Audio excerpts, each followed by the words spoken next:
तमाम ऐसे अपने नेता होंगे कि एक सांसद बनने के लिए, एक सीट के लिए गिड़गिड़ाते चलते हैं, रोते हैं।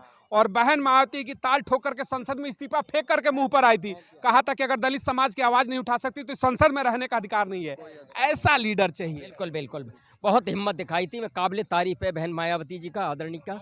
एक सीट के लिए लोग रो देते हैं। रो देते हैं और उन्होंने त्याग पत्र दे दिया। जहां मेरे दलित समाज के लिए मैं हक की बात करूंगी और मेरे को यहाँ कहने नहीं दिया जा रहा, बोलने नहीं दिया जा रहा, मैं ऐसे संसद को छोड़ती हूँ। मैं उनको काबिल तारीफ, मैं सल्यूट करता हूँ बहन जी को। इस सत्ता की चाबी बहुजन अगर चाहता है कि हुकूमत हो तो बहन मायावती के हाथों में दो, नहीं तो गुलाम 1000 वर्ष पहले भी थे और आज भी हो।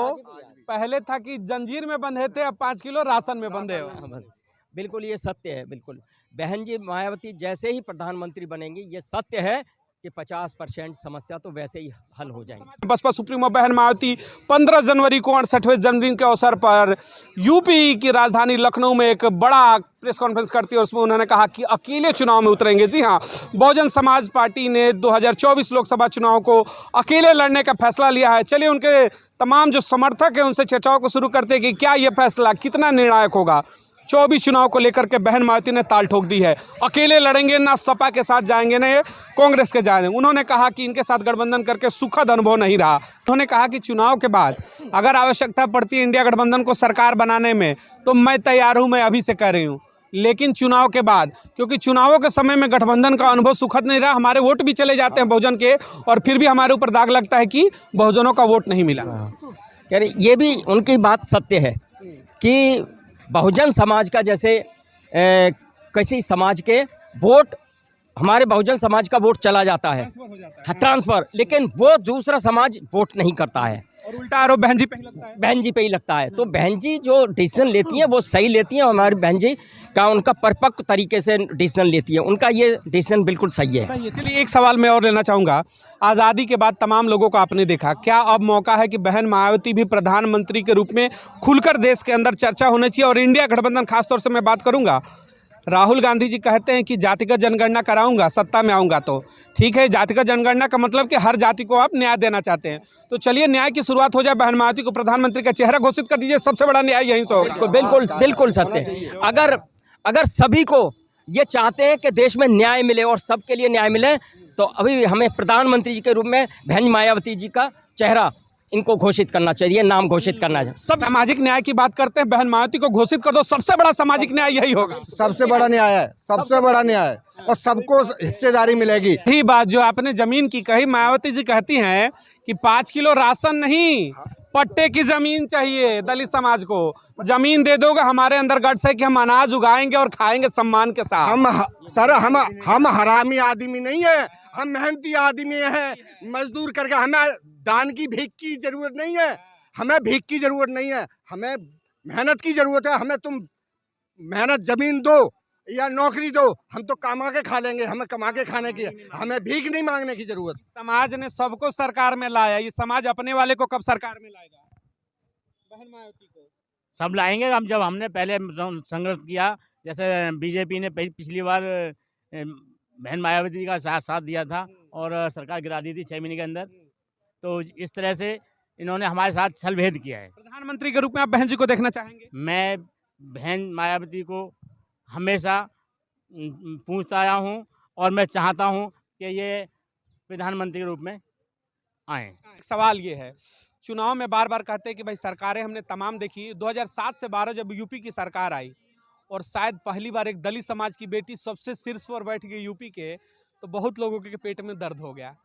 कल तक तो जो झाड़ू लगाता था, शौचालय साफ करता था, हमारे घर की सफाई करता था, आज सरकार में बैठ गया। ला दो ईवीएम, खेल खत्म करते हैं यहीं से। 7 के बाद 12 में फिर ईवीएम आ गया। यानी दलितों को किसी भी हाल में सरकार से दूर रखना है। ये पक्की बात है इनका। बाकी देखो सारी पार्टी चाहती हैं कि बहन जी प्रधानमंत्री बने, सिर्फ सपा और कांग्रेस इस 2 पार्टियां की जो नहीं चाहती, बाकी पूरा वर्ल्ड चाहता है। सपा जानती है कि भाई बहुजन अगर सत्ता में आएंगे तो फिर जो अत्याचार होता, कहना नहीं चाहिए, चूल्हे हिल जाएंगी अत्याचार कर। चूल्हे हिल जाएंगे, वास्तव में सही बात है ये आपकी बात, ठीक है। चूल्हे हिल जाएंगे और ये फिर खींचेगी इनको, खींचेगी, ठीक है।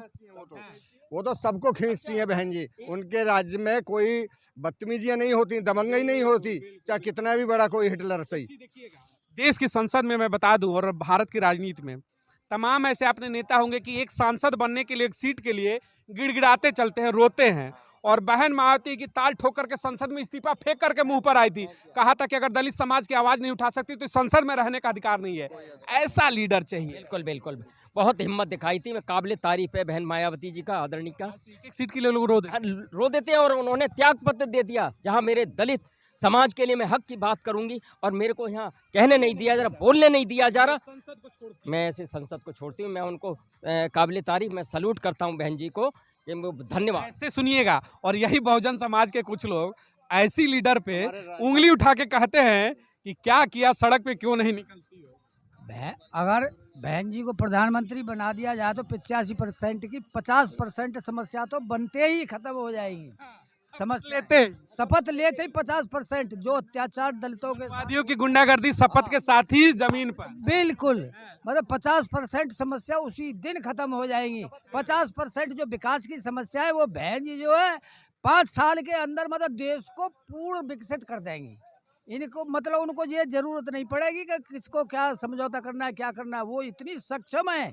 यूपी को कहां से कहां पहुंचाया उन्होंने, और यूपी में कितना विकास कार्य हुआ, कितने यूनिवर्सिटी खोली, कितने कॉलेज खोले, कितने अस्पताल बनाए। मगर आज ये योगी जी बैठे हैं, 10 साल हो मतलब 5 दूसरा टेन्योर चल रहा है, और इन पे उतने नहीं बने होंगे जितने बहन जी ने बनाए थे। हाँ, क्या कहेंगे आप? देखिए, अगर हम ये सभी दल आपस में मिल जाएं तो अच्छा होगा, तो हम ज़्यादा बहुमत से जीतेंगे। चाहे हमारे माननीय अखिलेश जी हैं, समाजवादी पार्टी के हैं, बीएसपी है, और भी दल हैं जो बहुजन समाज के दल हैं, उनको सबको एक प्लेटफॉर्म पे आना चाहिए और लड़ना चाहिए। तभी हम 2024 का इलेक्शन जीत जाएंगे और मुकाबला कर पाएंगे। इनको मिलकर लड़ना चाहिए। और आपने कहा कि मिलकर लड़ना चाहिए, लेकिन सवाल इसलिए उठ जाता है कि बहन मायावती को शायद इस चीज़ का दुख लगा हो। आज से 1 हफ्ते पहले की बात है, यूपी के एक जिले बलिया में जब जन पहुंचे थे अखिलेश यादव जी, मीडिया ने पूछा कि बहन मायावती का स्वागत करेंगे गठबंधन में। उन्होंने कहा कि भरोसा क्या है, कल को रहेंगी कि नहीं रहेंगी। तो फिर इसीलिए इन्होंने कहा कि जब भरोसा ही नहीं तो मैं साथ में क्यों रहूं, अकेले लड़ूंगी। नहीं, जब आपस में बैठकर, ऐसी कोई समस्या नहीं है कि आपस में बैठ के हम सुलझा नहीं सकते। हमारे अंदर कोई भी हम सब एक विचारधारा के हैं, और जब आप एक विचारधारा के हैं तो क्यों नहीं समस्या का समाधान हो सकता, क्यों नहीं एक प्लेटफार्म पे आ सकते। मैं बहन मायावती जी, आदरणीय बहन की हैं, उनसे मेरी प्रार्थना है सब मिलकर लड़ें। अखिलेश जी से मैं कहूँगा जितने भी हमारे बहुजन समाज के जो प्लेटफार्म है उनको मिलकर लड़ें, तभी आप 2024 में इसमें बयान हो रहा है, मैं बता दूं आपको। एक सवाल है, देखिए, वर्तमान की सरकार की बात करो, रोजगार की बात हो, स्वास्थ्य की बात हो, शिक्षा की बात हो, या फिर बेटी मणिपुर का मामला हो, क्या लगता है कि दलित समाज की बेटी अगर प्रधानमंत्री बनती है, जिस तरीके से 2007 से 12 की सत्ता बेहतर चला के यूपी में दिखाया, देश की प्रधानमंत्री बनती है तो सबको न्याय मिलेगा और रोजगार भी मिलेंगे? ऐसे रोजगार मिलेगा अगर बहन मायावती जैसे 2007 में आई थी, 5 साल मुख्यमंत्री बनी थी, उन्होंने शासन चलाया था। उनकी सरकार में डीएम क्या, एसडीएम क्या, सब सतर्क रहते थे। वो रात को जब जिस टाइम पहुंच जाती थी देखने के लिए। तो हम चाहते हैं कि वो ऐसे ही शासन चलाएं। अगर सत्ता में आएंगी तो शासन ऐसा ही रहेगा, उनमें बेरोजगारी, बलात्कार सभी नष्ट हो जाएंगे। देखिए, जब देश आज़ाद हुआ हमारा 1947 में, और 1950 में हमारा संविधान लागू हुआ। जब संविधान लागू हुआ, पहले किसके पास क्या था भाई? जब देश आज़ाद हुआ, जो ज़मीन जायदादें जिनके पास थी, उस टाइम इतनी टेक्नोलॉजी, फैक्ट्रियाँ नहीं थी, तो कम से कम जो आदमियों को ज़मीन अगर दी जाती ढंग से, और उन पे मॉनिटरी करी जाती, देखभाल देख रेख करी जाती कि भाई इनको ज़मीन दी गई है, ये सुरक्षा में है या नहीं है, इनकी ज़मीन ये ढंग से जोत रहे हैं या नहीं जोत रहे, इनको मिली है कृषि भूमि या किसी ने इनको धमका के भगा दिया है, कभी गवर्नमेंट ने देखा वहाँ जाके? नहीं देखा है। और आज भी बादी जगह ऐसा है कि आज भी छोटी जो बिरादरी दलित समाज के आदमी हैं कि ज़मीन तो दूर क्या, अपनी गली का पानी भी, नाली का पानी नहीं निकल सकता, उनका निकलने दे रहे बाजी जगह। इन्होंने एक चीज कहा कि बहन जी बन जाएंगी तो अच्छे की तो शपथ लेते ही 50% समस्या खत्म, क्योंकि कलेजा ही नहीं रहेगा उन मनवादियों का कि फिर से कहे कि बहुजन हो तो नीचे बैठो, जूता साफ करो। डॉक्टर रितु जैसी बेटियों के ऊपर सवाल करने से पहले 100 बार सोचना पड़ेगा। यानी कि सत्ता की चाबी बहुजन अगर चाहता है कि हुकूमत हो तो बहन मायावती के हाथों में दो, नहीं तो गुलाम 1000 वर्ष पहले भी थे और आज भी हो। पहले था कि जंजीर में बंधे थे, अब 5 किलो राशन में बंधे हो। हाँ, बस बिल्कुल ये सत्य है। बिल्कुल बहन जी मायावती जैसे ही प्रधानमंत्री बनेंगी, ये सत्य है कि 50% समस्या तो वैसे ही हल हो जाएंगी। समाज को क्या मैसेज देना चाहेंगे आप? मैं अपने समाज से कहूँगा कि बहन जी मायावती और बीएसपी को सपोर्ट करें और उनको कोशिश करें ज़्यादा से ज़्यादा वो बहुमत में आए और प्रधानमंत्री के रूप में शपथ छोटा लें। मैसेज क्या होगा आपकी तरफ से समाज को? मेरे सब समाज के मैं मुस्लिम भाइयों से कहूँगा, भाई सबको देख लिया और सब समाज से कहूँगा कि सबको देख लिया, एक बार इस बार बहन मायावती को पीएम बना के देखो तो आपको पता चल जाएगा कि वो है क्या चीज़। चलिए, बहुत बहुत धन्यवाद। जय हिंद, जय भारत।